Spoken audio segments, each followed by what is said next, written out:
Page 22, Joy to the World. I have a routine I go through when I learn a new piece of music, and that's what I use in all my lessons and all my videos. The idea is lesson after lesson after. I'll get there, give me a minute.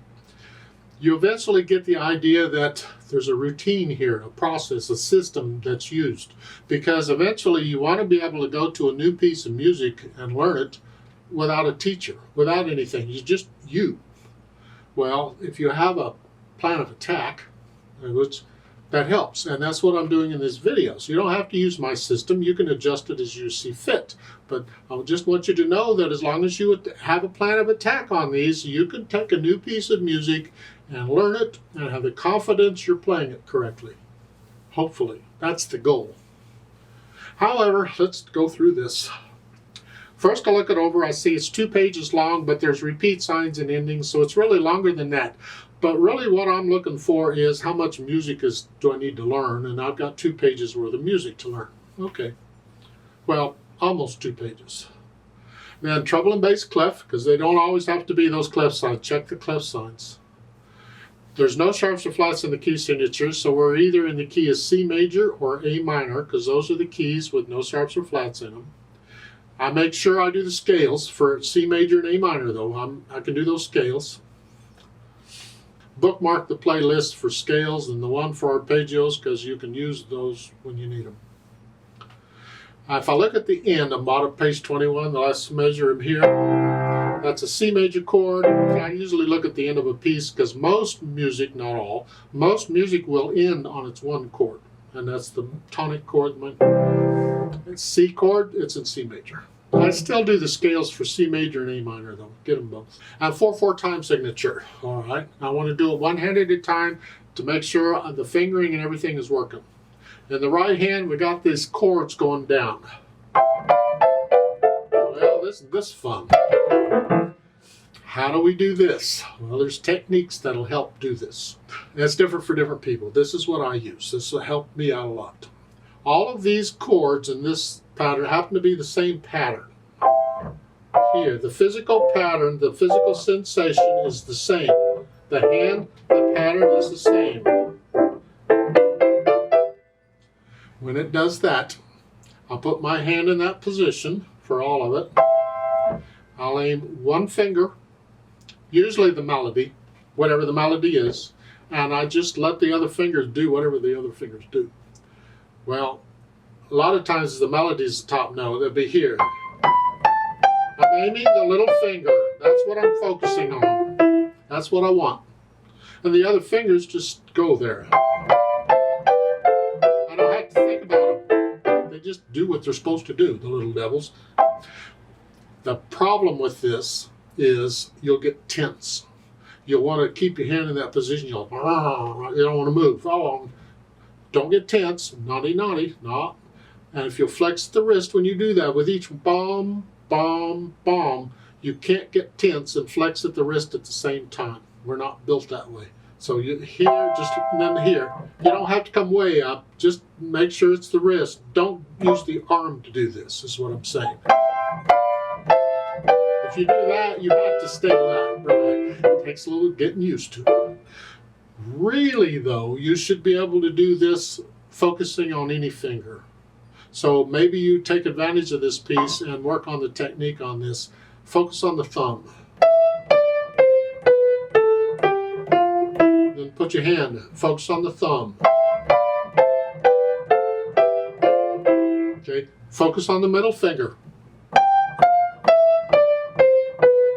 And then put your hand. It really helps if you can learn to do this. You should do it in both hands, though. Not at the same time, but both hands. You can do the same thing, same notes. You just, again, the same finger. It's the same technique. It's good for you. That's what I'm doing at the beginning. Rest. And then measure 5. They want again. The reason is because I got a lot of notes to cover and I don't have enough fingers. So I got to use the 5th finger again. 5 here. Hold that down until you here. And then I could come over, like they're saying, use the thumb as the pivot, and you come over here. That way I stay anchored to the keyboard. I know where I'm at. However, I don't like this. Ugh. So I changed the fingering. Instead of 2-4, I'm going to use 3-5. So when I measure 6 here, when I come across, I'm just going to go 3. Relax the thumb. You can do this. Stay relaxed. That's an order. Right, I come over 3-5. Now I'm there. Here, and then lift up.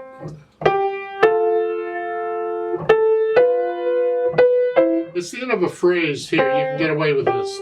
Otherwise, I would not want to use the same finger again, but it's the end of a phrase. It's measure 12. And then they want 3 again. The fingering of the book is okay if you want to use it. That's not the only one available. I could do a 1-2 on the last one, just moving the thumb down, and then a 1-3. Again, I take advantage of the repeated note to change. So it's here, 1-2, 1-3, and 3. Thumb comes down. Reach up. Crossover. Measure 21. Here. I want 5th finger on the F. How I get there, I don't care. I want 5th finger on the F. I can do this. I can do 5. I can do this. 4. That does it. Don't care which way I get there. I want 5th finger on the F. That way I'm ready for this, this, and that. That. And then I end up on 2nd finger, and then I just go up the thumb here, and I'm back to their position. That's what I recommend. I could do the fingering in the book. I don't like doing that. To me, that's black. So I change it. I'll do it. To me, that's better. Left hand, let's see what it's up to. Hopefully not a lot, because the right hand's pretty busy. You got C and a G, and that's tied for a while, and then you do it again, and tie it again for a while, and do it again, and tie it again. Oh, this is fun. And then measure 6, going into 7. Measure 9, you come up. And, okay, and then we do some more of that. Well, so much for the left hand. Let's put them together. Well, again, when I first put the hands together, I'm liable to hesitate all over the place. I don't care. I just want to know which fingers are going down together, and hopefully nobody's listening. So it's here and then here, and I'm doing this, and then again. Okay, the measure 5, I'm here, and here, and here. The left hand's resting. Hold that down. Hold that half note down. Now lift up. Left hand's tied.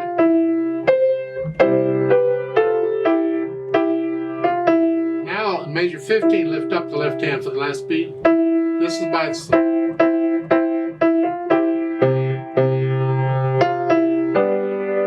Anyway, go put the hands together. And then I go back through it, however many, and work on the hard spots, however many, and slowly get rid of the hesitations. So it's a steady beat. I can go as slow as I need to go. I don't care about speed right now, but no hesitations anywhere. A steady beat throughout. Then once I have that under control, I'll think about the articulation. At the beginning, we got accents. Well, I don't know if that's necessary, but on a piano, all we can do with an accent is just play a little louder. So just play a little louder. Well, it's loud to begin with. Just play it loud. Don't worry about it. I'm using a lot of weight. Boom, boom, boom. Just use a lot of weight. Let the wrist, again, you're working the wrist on this anyway, I hope. So just play a lot of weight. And the measure 5, connect this. Now lift up. You have to lift up anyway. And the new phrase. Lift up. staccato. Lift up. Lift up. Hitting at the wrist here. Boom, boom, boom. Add in the articulation. And then once I have the articulation sort of working, articulation, I can't pronounce it, I do the dynamics. Loud at the beginning. Forte, well, with accents, that makes them very loud. They're really heavy.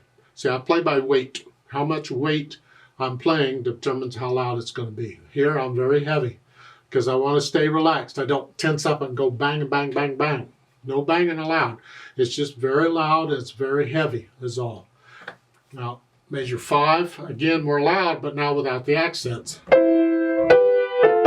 That's the melody. This left hand has to go into the background. It's a background singer.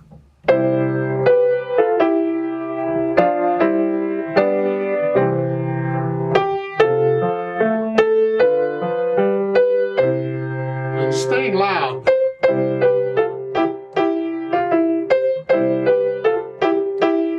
Measure 15, the last note down to moderately soft. A little louder.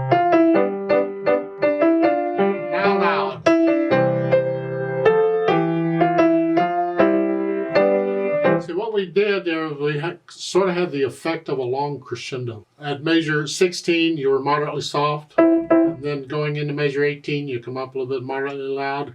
And then measure 19, you're up to loud. They wrote the crescendo out for you. Some publishers will do that. Sometimes they'll just give you a long hairpin, and you have to figure out you're going to get louder. Well, you're not really getting louder because I'm not crescendoing through each phrase. That's all the same. Now I go up a little bit. Now more. But the effect is the crescendo. Now when you get a piece of music with a long hairpin written in it, sometimes it helps to write in the dynamics where you want to be in the hairpin, in places where you want to be. Because it could span for measures, and you have to plan those out. So you might want to write them in there so you can plan on that. It's an idea. We don't need to do that here. They've written it for us. Now, once I have the dynamics, then I go back and think about the speed. Joyfully, well, isn't that nice? It's not speed. That's a mood. But again, like I've said before, a lot of times in the music, they don't give you the speed. They give you the mood. And from the mood, you have to decide on the speed. It has to be accurate. So don't go too joyfully here. It's got to be accurate. However fast you want that to go. And however fast you can do these, how fast can you do those accurately? You can't do one part slow because it's hard and then take off. No, it's all going to be one speed. I've actually heard people do that sort of thing in the music. Now on top of all that, they've added pedal. Well, it'd be nice to have some overtones because this is really a happy piece. At this beginning here, would like to sound these bells. Well, you run bells together. So now because it's loud and it's accented, I'm going to push the pedal down with the note because I want an explosion here. Because a lot of times I push the pedal down after the note. That way I'm starting the note first before I release the dampers, before I release the overtones. So it sort of grows. Here, I want everything, so it's together. Hold it down. And when I change it in third measure, it's after I play the note. I'm overlapping it just a little, so it's here.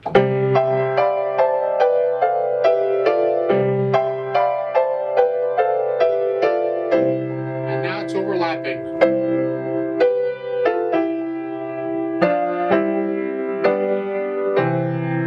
I want to hear the phrasing. So I measure 8 here. I'm going to lift the pedal up with the hands. It's like taking a breath.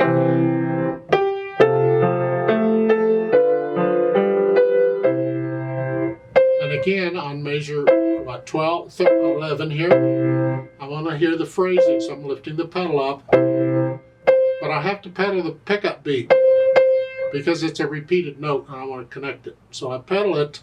Lift it just long enough to connect it.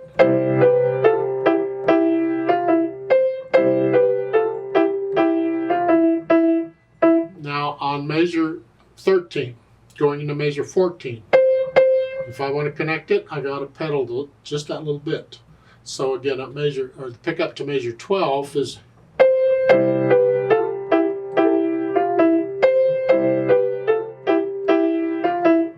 Now on measure 15, I'm going into staccato. I really don't need them.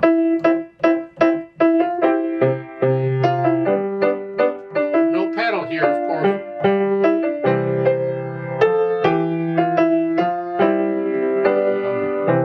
Basically the pedaling. So it is overlapping pedaling whenever you're pedaling, changing pedal, lift the pedal up and down is change pedal, and we've been through this stuff. I don't know what you know and what you don't know. This isn't a method book. I cover all that stuff in the method books. But here it's you just lift the pedal up and right back down. That's change pedaling. I'm doing it after I do the notes. Now at the bottom, the last line, we're running all this together. Start at measure 25, it's here. Again here, slow down. Now when you start slowing down, we're going to start cleaning out the overtones a little bit. Even though we're getting louder, we just don't want a loud mess. So we got to get rid of some of these other tones. So it's again measure 25.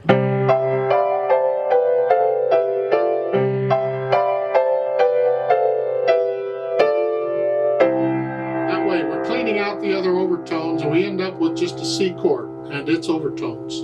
And then at the end, the fermata, you hold that as long as you think it's necessary, and then everything comes up together.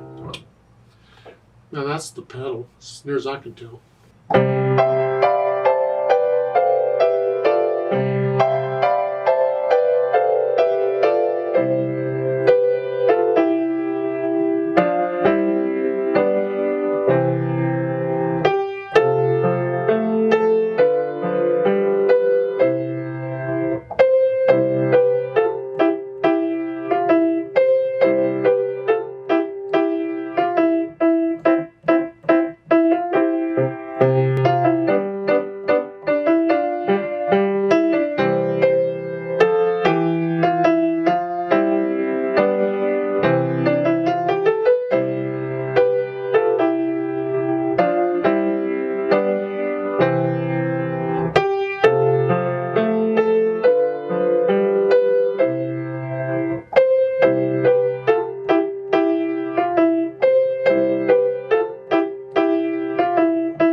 Now the endings, the repeat sign thing.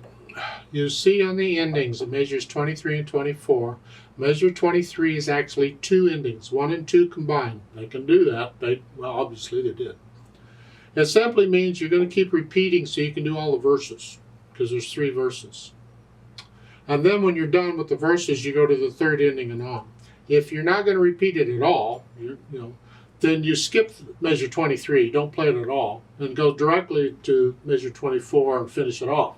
I repeated it one time just to repeat, just show the repetition. But normally I wouldn't repeat something like this if I were not going to sing it. And I don't sing in these videos, because the Lord would, bad enough. If you want to sing, you go right ahead. That's up to you.